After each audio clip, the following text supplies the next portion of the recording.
Shalom saudara-saudara yang dikasihi Tuhan Yesus Kristus.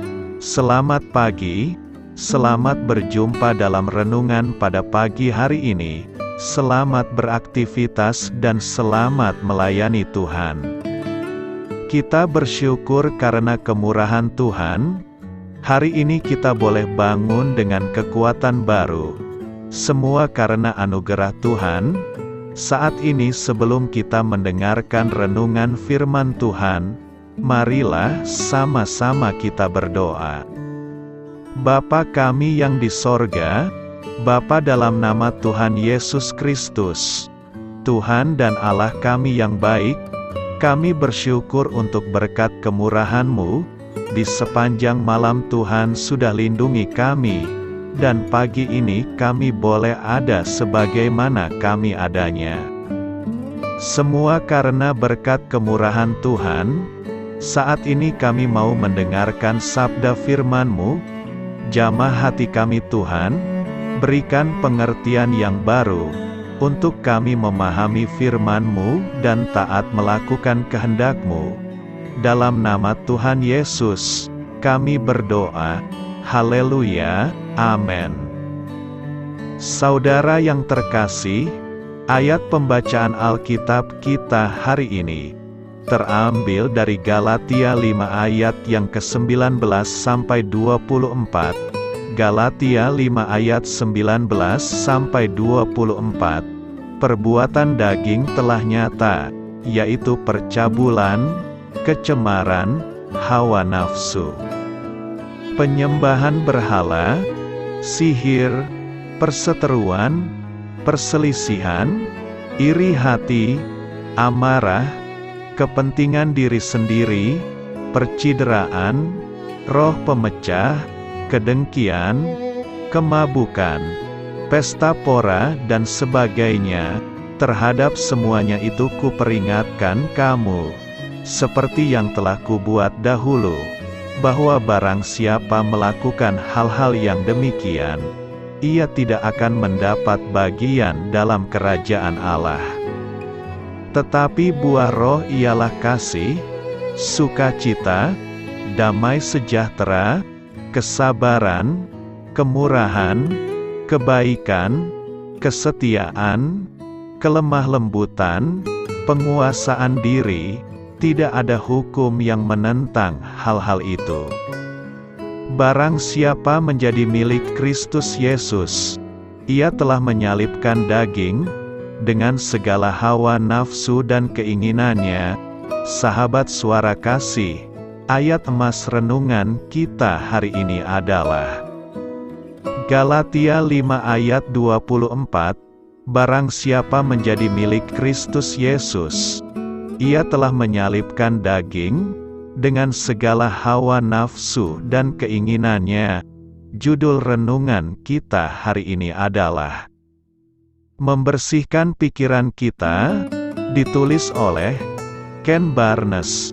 Sahabat suara kasih, ada 3 hal beracun yang Alkitab katakan, dan tumbuh dari daging kita, yaitu kecemburuan, iri hati, dan perselisihan. Untuk kesehatan rohani kita, ketiga hal ini harus dihindari. Dalam beberapa tahun terakhir, kami tidak memelihara hamparan bunga seperti yang biasa kami lakukan. Karena musim panas yang menyesakkan, saya tidak begitu menyukai berkebun. Namun istri saya sangat menyukainya. Karena saya mencintai istri saya, jadi saya mencoba membantunya berkebun. Suatu hari kami melakukan aktivitas yang kurang menyenangkan, tapi perlu dilakukan. Saat kami mencabut rumput liar, kami mengingat sesuatu yang telah kami pelajari dari tahun-tahun sebelumnya. Dalam berkebun, jika Anda tidak mencabut rumput liar hingga ke akarnya, mereka akan tumbuh lagi dalam beberapa bulan setelahnya. Hal ini mengingatkan saya mengenai kedagingan manusia, kecemburuan, iri hati, dan perselisihan memiliki sumber akar, yaitu kesombongan. Thomas Aquinas berpikir, kesombongan adalah penyebab dari setiap dosa lainnya. Itu bersembunyi di bawah permukaan seperti akar rumput liar, tumbuh menjadi 3 karakteristik yang memecah belah. Jika kesombongan tidak diatasi, tidak lama lagi taman rohani kita perlu dibersihkan lagi. Setelah mengetahui ada tanaman beracun di kebun, kami mengambil pendekatan proaktif. Kami mengenakan pakaian dari kepala sampai kaki, untuk melindungi diri dari minyak dari tanaman beracun. Strategi yang sama akan menjaga kita dari iri dan dengki.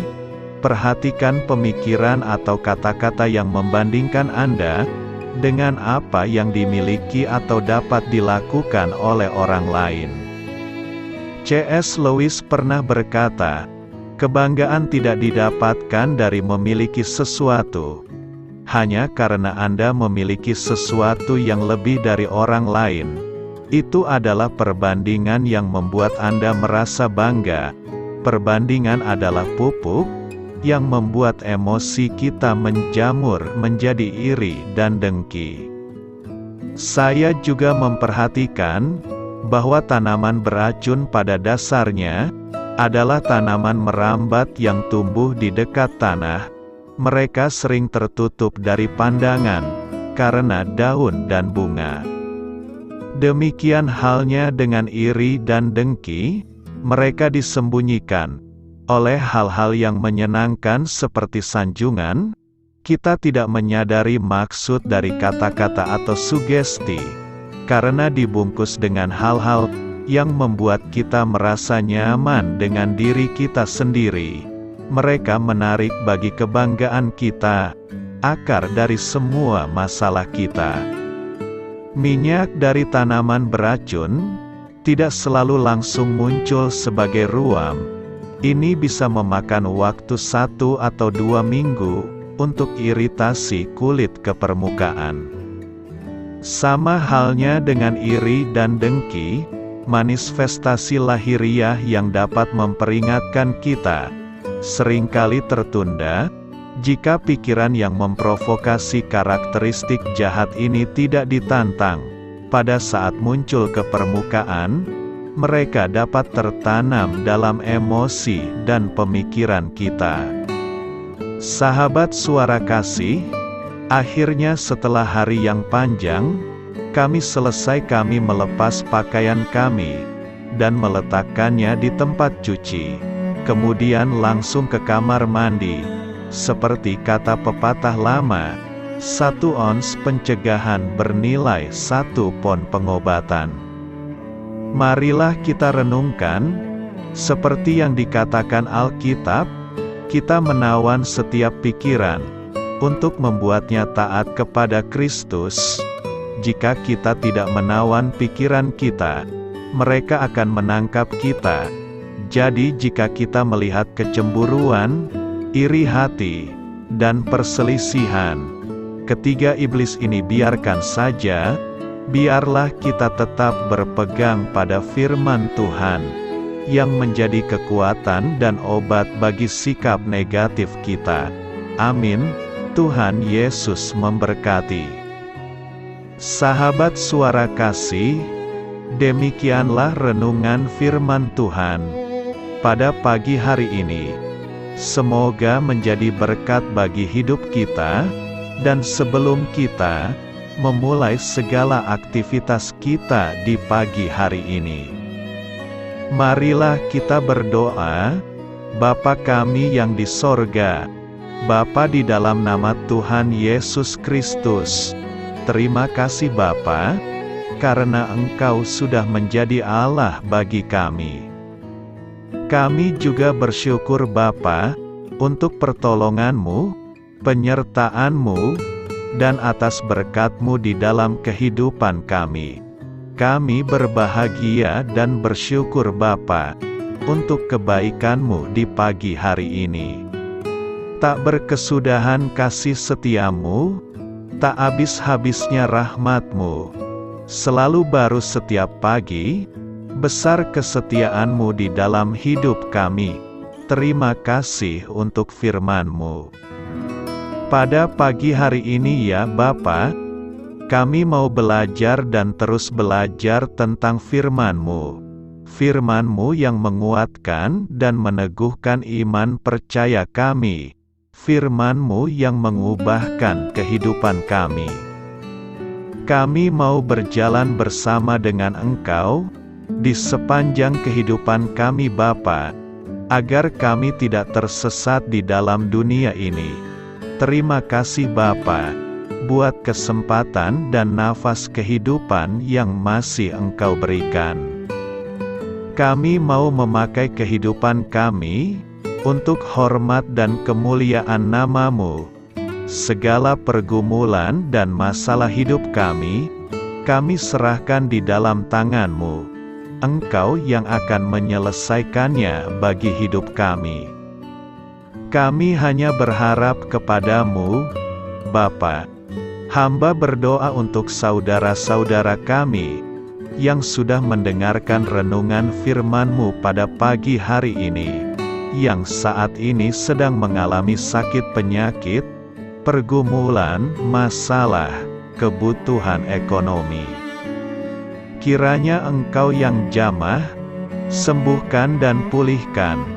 Berkati juga perekonomian mereka, serta berikan jalan keluar di setiap pergumulan masalah yang mereka sedang hadapi. Dan ajarlah kami Bapa, untuk selalu berharap dan percaya sepenuhnya kepada Tuhan Yesus.